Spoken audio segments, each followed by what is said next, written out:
Hey everybody, we'll be outside for a little bit, not for too long, because the phone is in the sun and the sun is in my eyes, and I just spent like 15 minutes going around the yard trying to find a good place to sit, but the yard is still really shady and it's windy.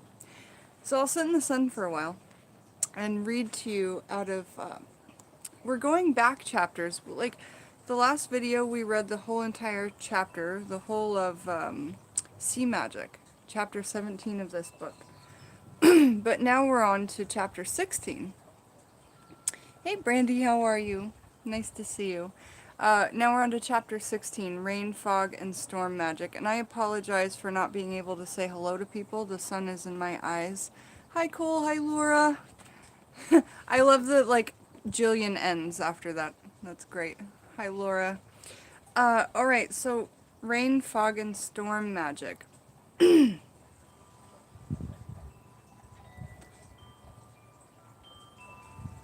I love when my wind chimes go. I only have one wind chime, but it's my favorite sound. Alright, so we'll stay in the sun for as long as we can, but then we're going to have to go inside. Because I don't want my phone to burn up in the sun. It's my only way to contact you guys. Hey, Dangerous. Okay, the weather has long been a subject of fear, joy, anger, and frustration. For those who aren't in touch with nature, an unexpected rainstorm may ruin a panic, or a bolt of lightning may strike a home and burn its contents. Magicians and witches through the centuries have known methods of working with the weather, and also how to control it to a certain extent. Here is the magic of lightning, thick blocks of fog, gentle rains, and slamming storms. Though there are countless spells to bring rain, only a few include here, for too often the effects come as desired, and then can't be stopped. And I think that Scotty makes a humongous point right here, talking both about how amazingly powerful thunder and lightning are in Magic. I haven't experienced thunder and lightning a lot being here in the Pacific Northwest, but when I was in Texas for only 3 weeks, because it took us 1 week to travel down, I was gone a month, 1 week to travel down and 3 weeks there, we experienced what I would call a beautiful storm, and I felt so compelled to do magics with, right, and do workings and harness that energy in one way or another, or take the waters that were blowing, or grab the palms that blew off of the palm trees within that energy of the storm. It all sounded really amazingly beautiful, but here there's also another thing that I want to include, which is really talking about, like, in my heart, and really feeling like this whole baneful side of magic, which you guys know I participate in. Right and left hand, right? Some of us do both of it. Some of us only do one side. Some of us do just right or just left, right? I use right and left, and I think a lot of you guys do too. But, you know, justified workings.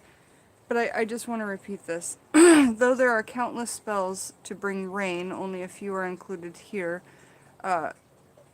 For too often the effects come as desired and then cannot be stopped. So it's kind of like the experiences I've had negatively with love workings, where you do a love working and you end up with a stalker. And that's really dangerous. So there's certain things that I've experienced that, you know, you could use to be really powerful methods of working with energy that's in the earth and in the world at the moment.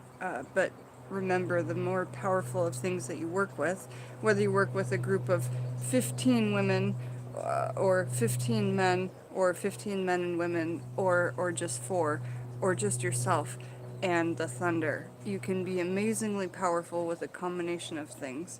And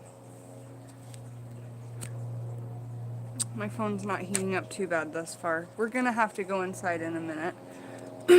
First topic we're going to talk about in chapter 16 of Scott Cunningham's Earth Power, that's what we're reading from on Rain, Fog, and Storm Magic, is about rain.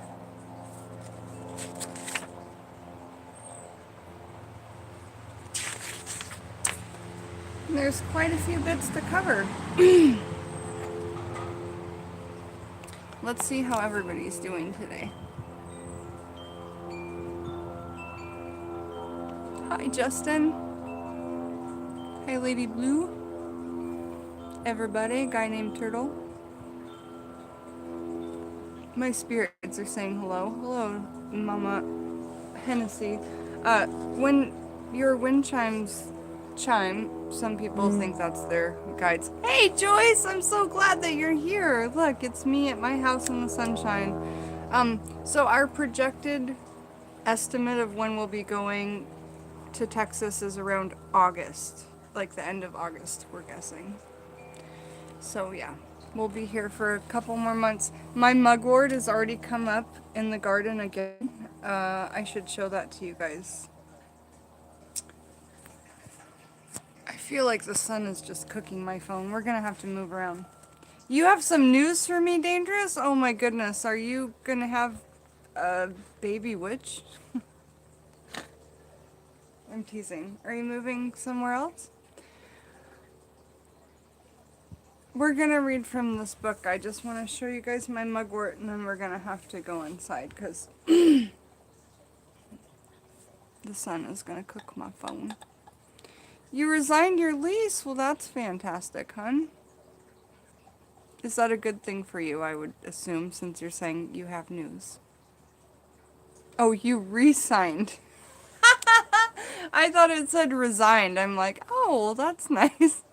Are you able to do that? Cool.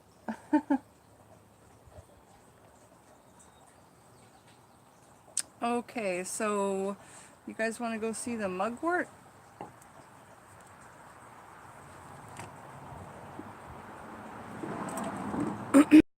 There's a couple of things that I'm like really nervous about taking out of where I live because of the fact that they've been here for so long, and then like my meditation tree that's back there is like a really big deal to me. So I've already cut off some flowers and branches because it just bloomed. The landlord trimmed it, you know, the landlord.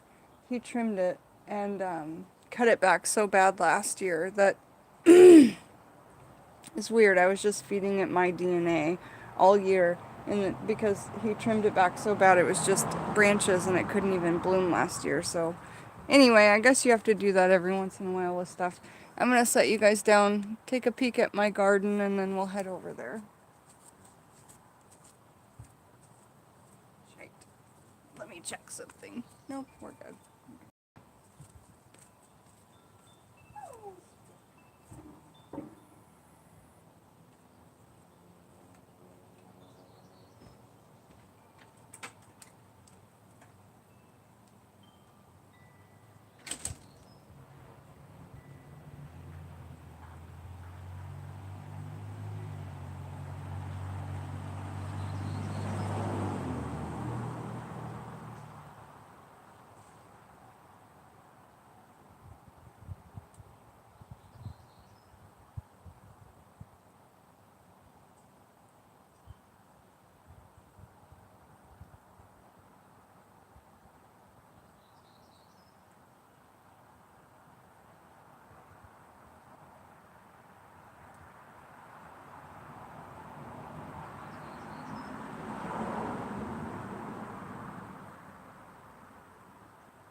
Okay, so we're kind of in the shade now. Let's see what everybody is saying.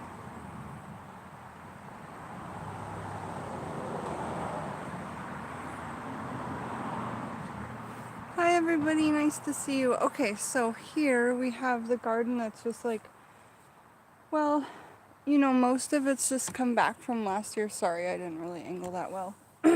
But my mugwort, I want to give somebody a little chance to spot it out before I go ahead and just point it out. A lot of you who have made Etsy orders from me over this last year have the mugwort that is the original plant from last year.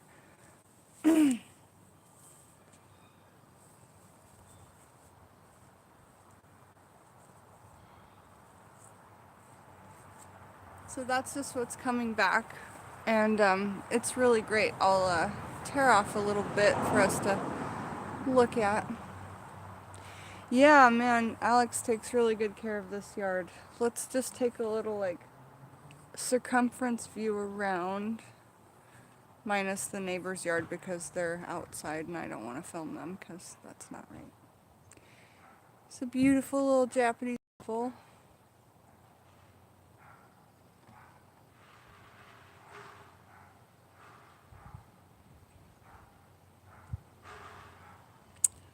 That little dog that barks all day long is like, hey, Eastwind Farms, how are ya?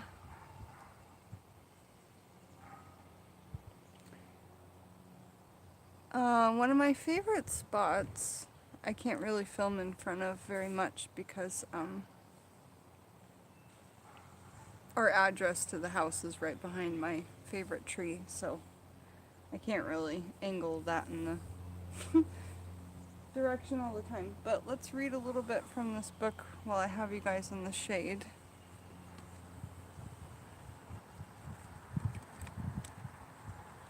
There we are.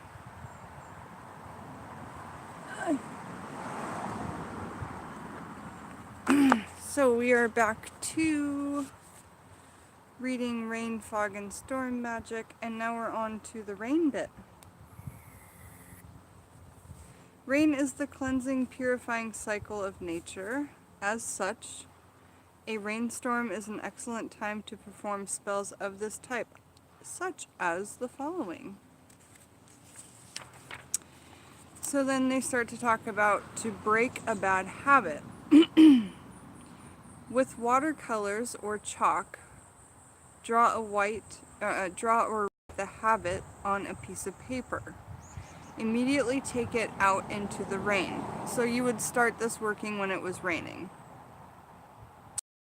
Let the rain dissolve and disperse the watercolors or chalk. Remember, if you wrote that in a Sharpie, it would still be there in a hard way. If you wrote it in chalk or watercolor, it would just kind of dissolve, and I really loved that whole visual effect that would happen there. Let the rain dissolve and disperse the watercolors or chalk, so shall your habit dissolve, cleansing by the sanctifying rain.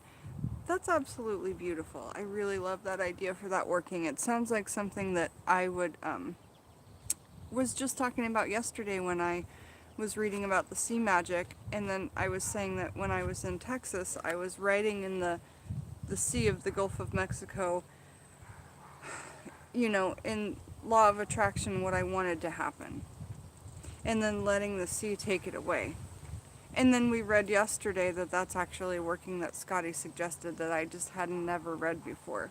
So I think that that was really a cool moment in my life. It's happened a few times probably because I meditate so much with Scott Cunningham and I have a little altar for him.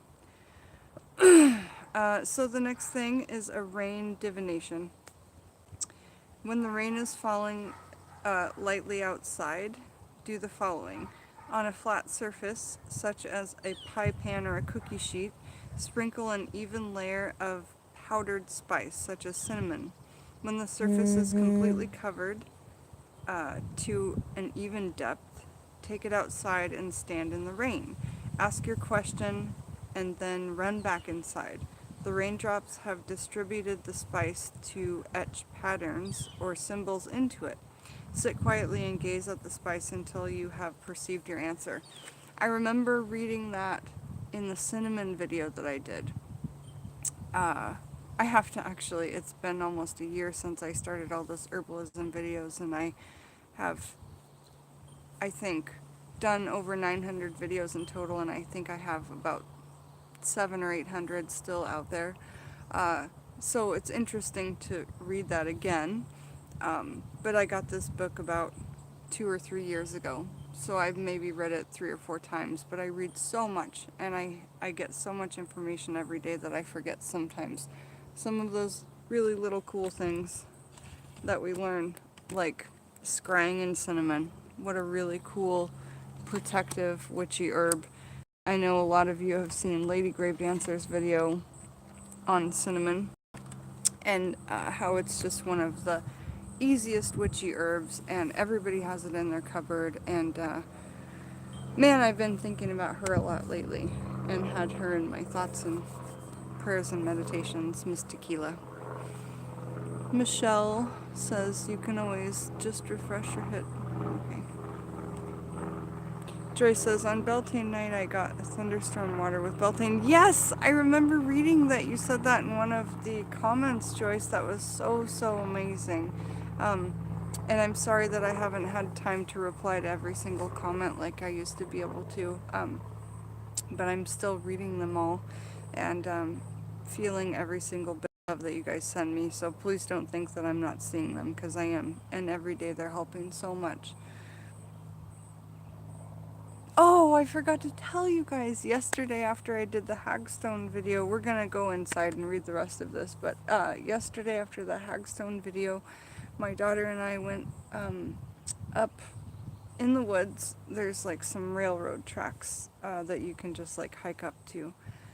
And we walked the railroad tracks, and we found all these like little sub trails, and I was telling her, like, Lily, never ever ever ever ever walk up here alone.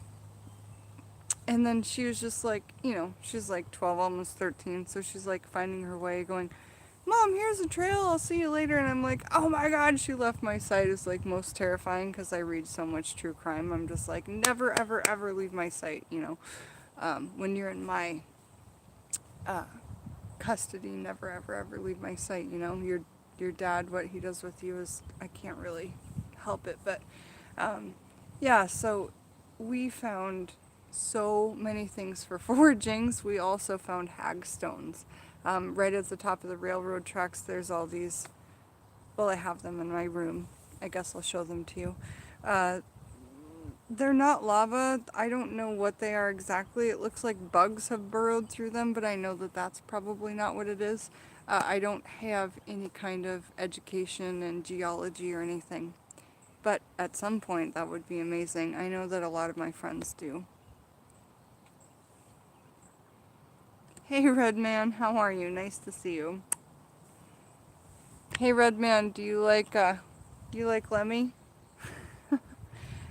I got this sweatshirt after he, like right after he passed away. I found it on, back when I used to be on Facebook, I found it on Facebook. I guess that's the one thing I can thank Facebook for. Thanks, Facebook. So we had found loads of things to forage, including, of course, like dandelions that are in bloom because it's spring, nettles,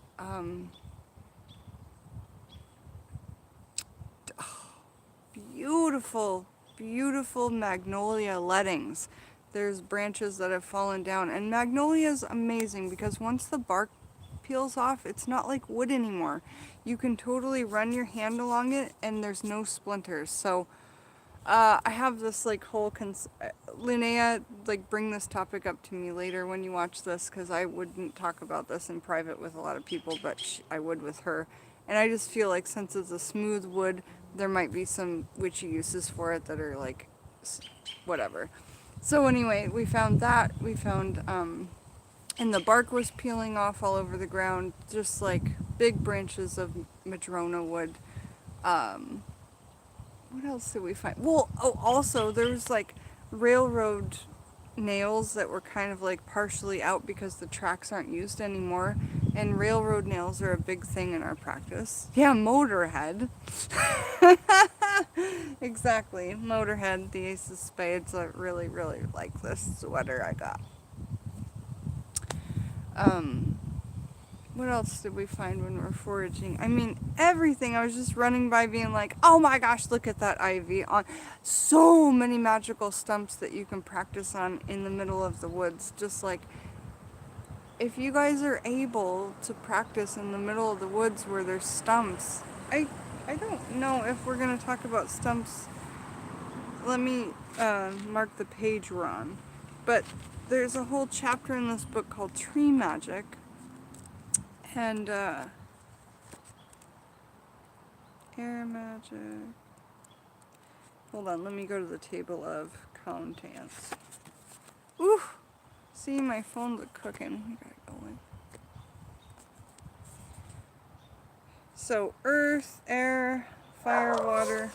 Oh, we gotta go. The dog. Come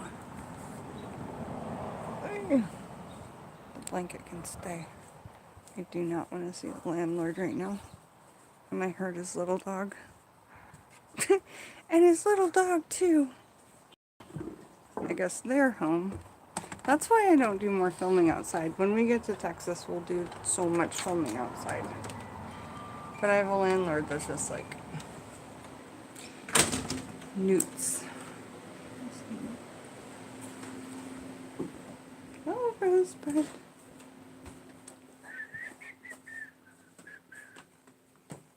Otis, are you still sleeping?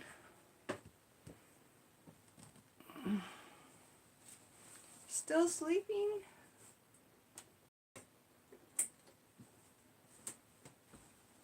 Okay. So I'm almost finished with that Lust deck, which is really awesome.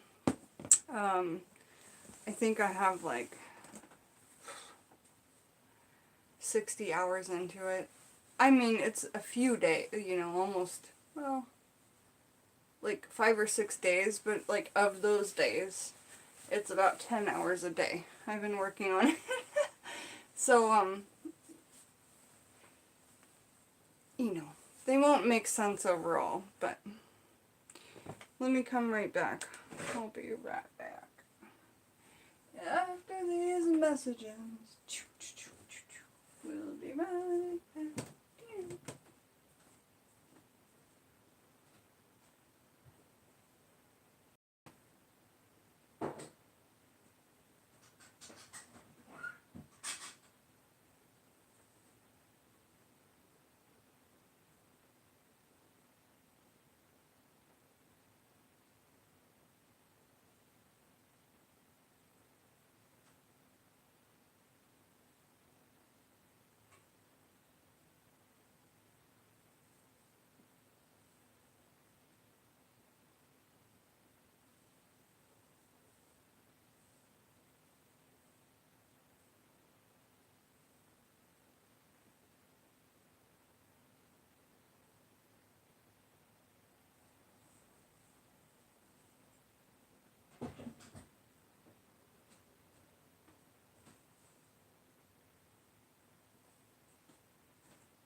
Since I tuned down my wardrobe to only a few items, I really don't have much to wear anymore.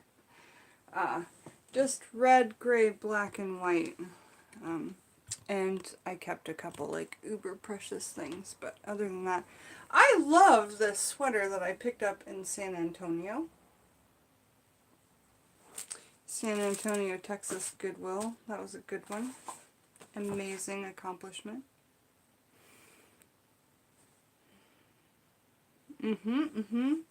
Alright, so let me get my stuff figured out here. I didn't think we'd be coming inside so soon. We'll read a little bit more from this, etc. etc.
wow. We gained a lot of people while I just left for the loo. So let's see what we want to talk about. What's everybody talking about?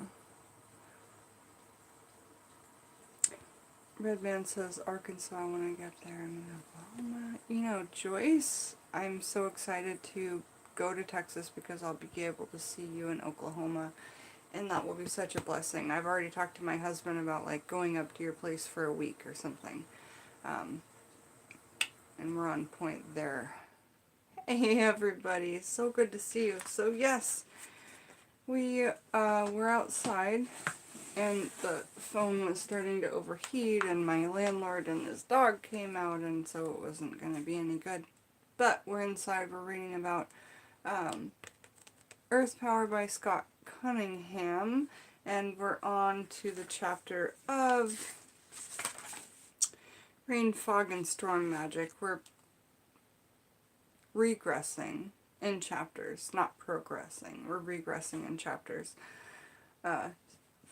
So we're on to, we talked about To Break a Bad Habit, and I really, really, really loved that one because it was talking about watercolors and chalk and letting the rain drip down upon that so that you can dissolve and cleanse and sanctify the issue by the rain, which is just absolutely beautiful and gorgeous to me.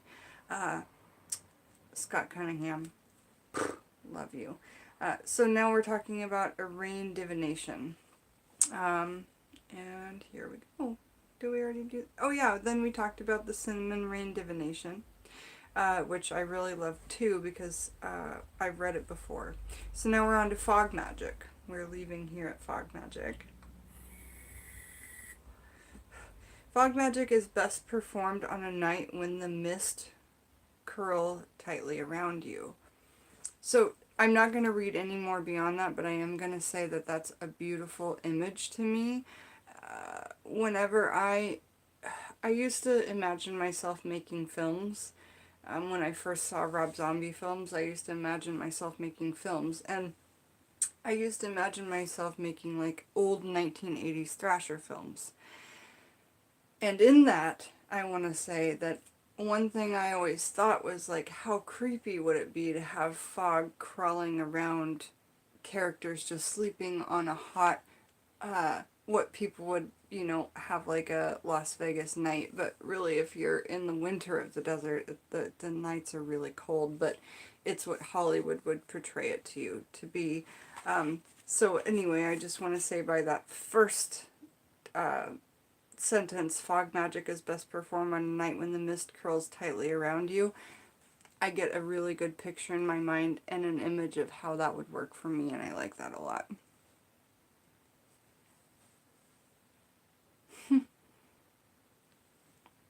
Alright, so if there, then it says, there should be almost no light in the vicinity for the spells and magic to be the most effective.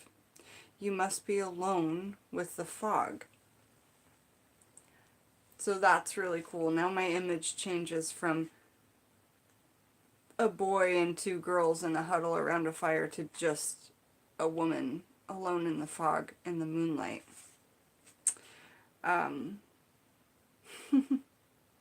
You must be alone in the fog for this to be effective. If there is a light, move so that it is behind you. It will light the fog before you, but you won't be disturbed by its glow. Fog obliterates the outside world. Within it, you are alone, terribly alone, with only the ground you stand upon bonding you with the earth. Fog magic is undestructed, as changing as the substance itself. Here are some guidelines. And then it goes into a section that is talking about charging the fog magic. And that's an interesting topic because it gives me a segue in my head, which is I've never really been able to bottle fog. I can bottle storm water, I can bottle all kinds of waters, which I love to keep down here in that like light protected area that I have back there that you guys know about. So I just think it's interesting that I've never felt that I could capture any kind of fog, or I can't think of another example at the moment, but fog in particular, I've never been able to feel like I could harness, whereas I feel like I can harness tears and all other kinds of energy, but not fog.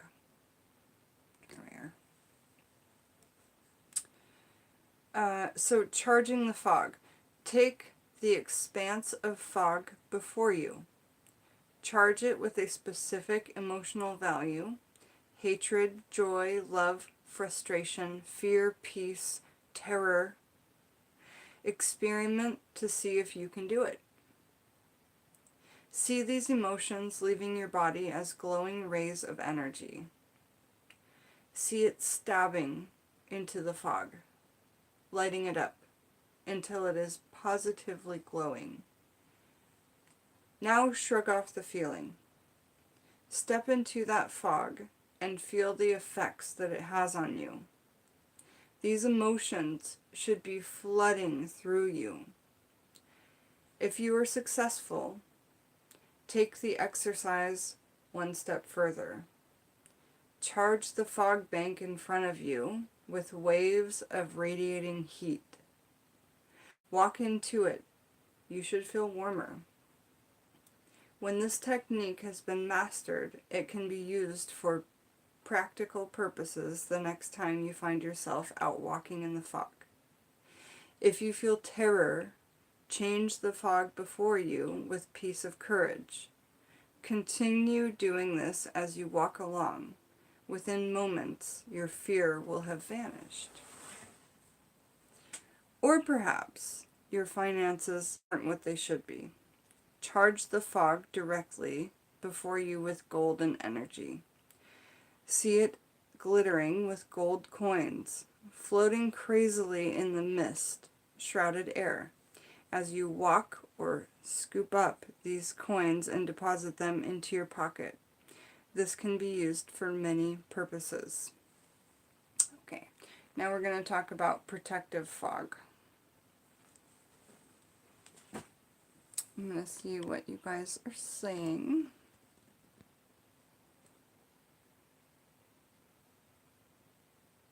Oh yeah, Redman, that would be super fun. But you left Skype, right? So how do I communicate with you if we don't communicate through Skype? Because I really do this and Hangouts on Skype. Joyce Jordan, I'm really glad that you're still here. Oh, yeah, and actually my mother-in-law is going to become a part of a rock hounding group in Texas, in like, you know, the Houston area. And I'm really excited to hopefully become a part of that, because she gave me some really wicked stones when I was in Texas, so I want to show those to you guys if I haven't already. I think that I did, but no, I actually don't think that I did.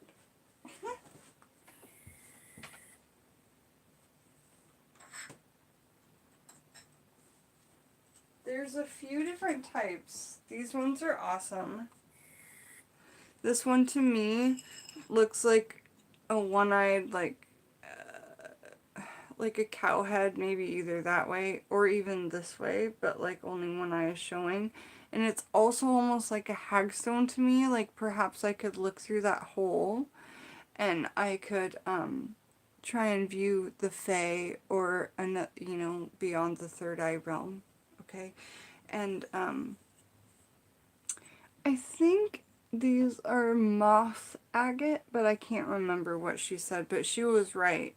Because her dad, and I know I'm not wearing any of my rings right now, my hands look naked, it's because I've been doing decoupage like non-stop, and if you decoupage over silver and jewelry, like it's hard to get that shite out. So this is how hard I've been working, is that for probably a week, you guys haven't seen me with rings on, or at least 5 days. Alright, so anyway, this one's really special to me. because it also looks like a cow. And that's a really good idea, Lady Blue. Hey B, how are you? Brenda, I love you. It's so good to see you. So yeah, I'm excited to like look through this one, kind of like a hagstone perhaps. I want to show you the other types of stones that she gave me while I was over there. But her dad was a big rock hound, and he used to make jewelry. And actually, one of my rings is made by um, my grandfather-in-law that I've never even met, of course, because he passed away before we were married. But this that I wear on this pinky all of the time was made by him. And that is the one who also passed down the Masonic Bible to us, and Masonic rings, and you know, so that's very, very interesting, and I keep that energy with me. Part of me, not not embarrassed to say it either. Okay, so the other stones are these.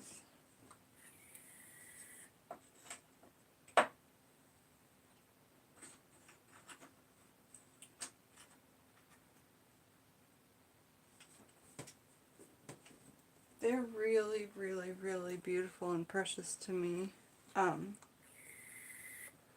They're about as thin as like a slat of granite that you would make for a tile kitchen counter or a bathroom counter, but on the back I found this word which says hyenite, and they're just really, really turquoise green and beautiful. I like them a lot. Is that another word for jade? I don't know. But I got a bunch of different slats of them, and I want to make them into big, chunky statement pieces. You know, that's really gorgeous, actually. Yeah, that would look nice balanced out around the neck. Right? Yeah.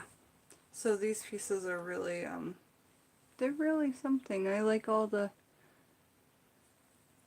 different colors in them. And I also like the flat sides that a lot of them have, like especially this one is really intriguing to me. It's a little bit darker.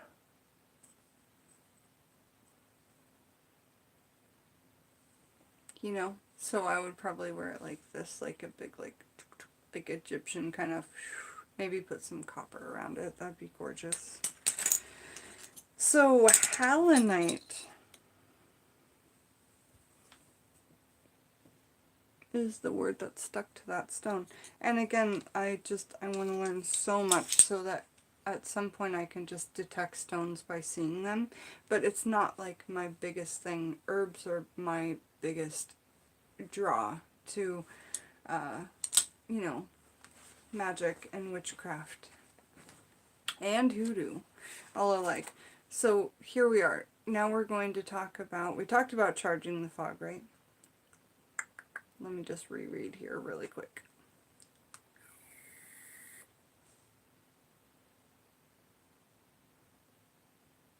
Yes, we did. Okay, so now we're talking about protective fog. And it says, again, when you find yourself walking through thick fog, visualize it swirling around your body counterclockwise, forming a tight cocoon of brilliantly shining white light. And again, you guys, it's really important, our visualizations, our abilities to really plug into this. Visualizing this white light. Do you see this cougar up above me? There's no reason why in this whole time that I've been doing,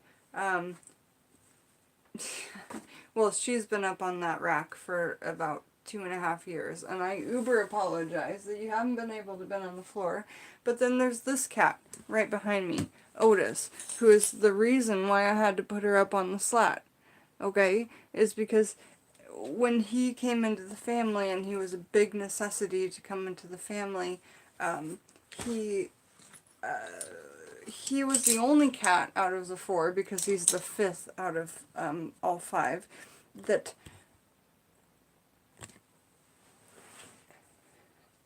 all the other cats were completely afraid of Effie, all right? And that's my cougar, my mountain lion right up there. All the other 4 cats would look at her and just walk on by because we kept her in front of the fireplace. When Otis came here as a kitten, he would jump on the back of her neck and go, ah, and like try and eat, like kill her. And that's when I named him Otis B. Driftwood. And it only took a day or two because, you know, it takes a couple days to name your cat. You don't know exactly what you're going to name your kitten. But yes, and so that's when we had to build this platform for Effie to lay upon. But I mean, look how, like, stinking cute and precious this little kitty is. However, oh, did I tell you guys he brought me a headless bird inside the house? And oh my goodness, we woke up and there was feathers everywhere. And I was joking the night before. I was literally joking, and I told him 2 nights before he brought the bird in, Otis, why don't you just bring me an offering and put it right in the middle of the living room, because he left the headless mouse on the porch a couple of days before, and I was just talking to him, and I was just kidding, and he said, I said that, and then the next morning, two mornings later, I wake up and there's feathers everywhere, and I was just like, I was trying to pick it up before Alex woke up because I was really like super like, but at the same time I was like, wow, I've never actually asked for something, even as a joke, and then gotten it 2 days later from something that, how could my cat understand what I'm saying? Okay.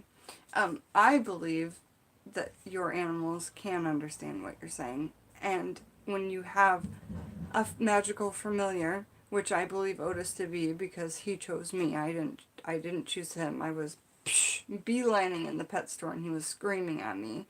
But yeah, I have no proof that it was Otis, but I guarantee you that it was Otis. So he's just the cutest boy. And I'm staring at him right now. He's like, has this goofy grin on. Hey Aiden, are you in this chat? I miss you. I don't know why you haven't been around lately, Aiden. And I love the No Kitty Cares. Aiden's videos are uber fantastic. Yeah, Jezebel, he is a smirking kitty. Alright, let's read a little bit more.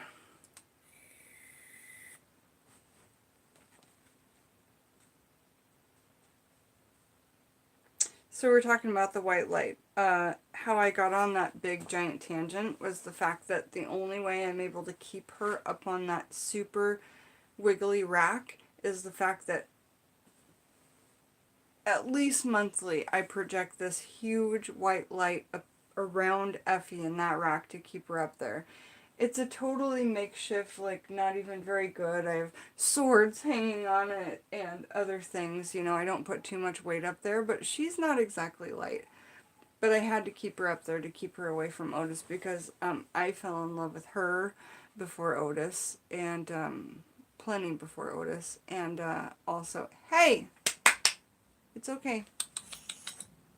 You're alright. He's been having nightmares, Otis. And then he does this little lip quiver, and I watch him to make sure he doesn't do the lip quiver, or he just like throws his paws and he's been letting out this weird cry. He's never done that before, so anyway. If somebody is working on my cat, maybe I should just do a protective return to sender on it. Anyway. Don't mess with my cat, man. Alright, so protect it with that brilliant, shining white light. And we're talking about the protective fog working. Once mastered, this will be an excellent protection against the unknown that may lie in the waiting in the mist. And then now we're on to a magical fog exercise, which says, to develop your powers of concentration and also as an excellent demonstration of power, stand in the fog in a place where you can see it during the day or near a light. So if it was at nighttime, you would want to be near one of those lights where you could like see the fog penetrating through the light, correct? Stare directly ahead of you in the fog while relaxing. Your goal is to burn holes clear through the fog. Don't attempt to force the fog to evaporate. Simply stare steadily into the fog. If you are working properly, the holes will appear and continue on for infinity. So that is super exhilarating to think about, that you can produce something in a little tiny small working that you could penetrate infinity, right? You guys are funny. Okay, so now we're going to do a fog visualization. We're going to take a break and we're going to come back and talk about storms. We're going to talk about protection against lightning, when the storm is over, what you can do to affect the weather, for rain, a rain brew, to halt an approaching storm, to stop the rain. Right? So now we're going to do the last little bit on fog visualization, and then we'll come back and talk about storms. When you feel your mind being invaded, when you sense that someone is trying to read your thoughts, visualize a thick, impenetrable fog. Impenetrable. I don't know how to really pronounce that word. A fog that's unable to be penetrated.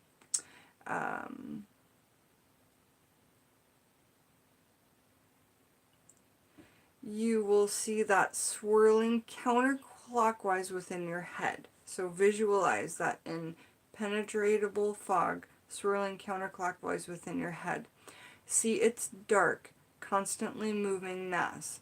This will effectively stop any psychic eavesdropping as long as the visualization is maintained. Okay? As long as the visualization is maintained, you will effectively stop any psychic eavesdropping, okay? While there may be little need for using them, there are people who, knowingly or not, try to get inside our heads. And that is completely true, and I'll tell you that, like a big thing. If you choose to do YouTube, be ready for that. Because that, I can say, over this last year has happened a lot in the last 6 months or 7 months. And that's why we take breaks, I feel, from YouTube, is like, there's a lot that can happen there. So this visualization will block their attempts, however. So that's a biggie. This fog visualization, I've got my Sharpie highlighter, and I'm circling that on page 138 of Earth Power by Scott Cunningham, which we're reading.